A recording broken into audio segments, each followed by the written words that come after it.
Zdaj je torej vse odvisno od vlade Republike Slovenije, ki je v položaju največjega lastnika nove KBM. Vprašanje je, ali bo na skupščini ravnalo odgovorno in gospodarno, predvsem pa, ali bo zaščitila interese svojih državljanov, ki so zaupali banki in v njo vložili svoj denar. Tudi zaradi tega, ker je to zaupanje temelj za nadaljno privatizacijo številnih družb, kot sta Telekom in Triglav. Zaupanje v banko in še posebej ljudi, ki jo vodijo, pa je najpomembnejši temelj za dolgoročno in uspešno poslovanje. Mi seveda na tem mestu še enkrat pozivamo predsednika uprave, gospoda Matjaža Kovačiča, da razmisli na dejanji, ki jih je seveda počel v tem času, predvsem okrog sklica usodne skupščine, ki bi naj bila 8. julija. Po načelu vsakršne transparentnosti bi seveda moral se na nek način pogovarjati, ustvariti nek dialog tudi s tistimi, ki mislimo drugače. Saj na koncu še enkrat naj povem, nova KBM, trenutno največja delniška družba v državi z več kot 100 000 ljudmi, ki so seveda lastniki tako velike banke, kot jo seveda tukaj v Mariboru oziroma na Štajerskem imamo.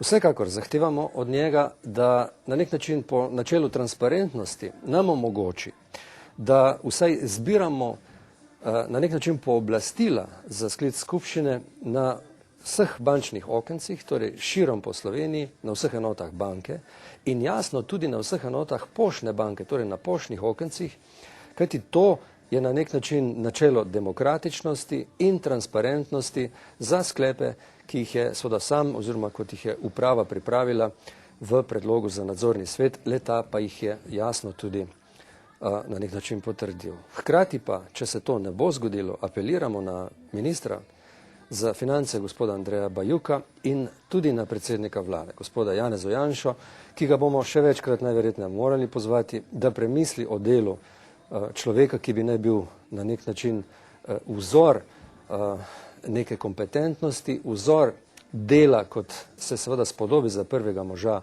banke, no med drugim, tudi zaradi tega, ker danes, ko se govori o tako pomembni temi, ko smo vsi mi tukaj zaskrbljeni nad svojo usodo denarja, ki smo ga vložili, seveda on to popoldan organizira zabavo, privatno zabavo, kot je bilo rečeno in slišano enemu izmed naših snemalcev. Na tej zabavi pa jasno, tako kot je to že na nek način bilo večkrat tudi objavljeno v javnosti, ponovno seveda dejstvo, da je pripravljena ali pa pripravljen program za tiste, ki pač želijo gledati spodnje perilo ali pa z drugimi besedami neko žensko goloto. To je dejstvo in takšno zaupanje, ki bi ga seveda ljudje morali dobiti v prvem možu Slovenske banke, to prav gotovo negira. Ma demonstrativno dala kravate dol. Ja, to velja za vse. Mogoče, če bo Kiri zelo dolgo ostal, lahko da pol še kaj drugega dol. V vsakem primeru želiva, da uživate danes, da se sproščeno zabavamo, si kako zadevo povemo, kdaj pa gre kdo domov, pa naj se za svojimi doma zmeni. Hvala lepa. Jaz predlagam, da pridete malo bliže, zato da boste potem šli nazaj.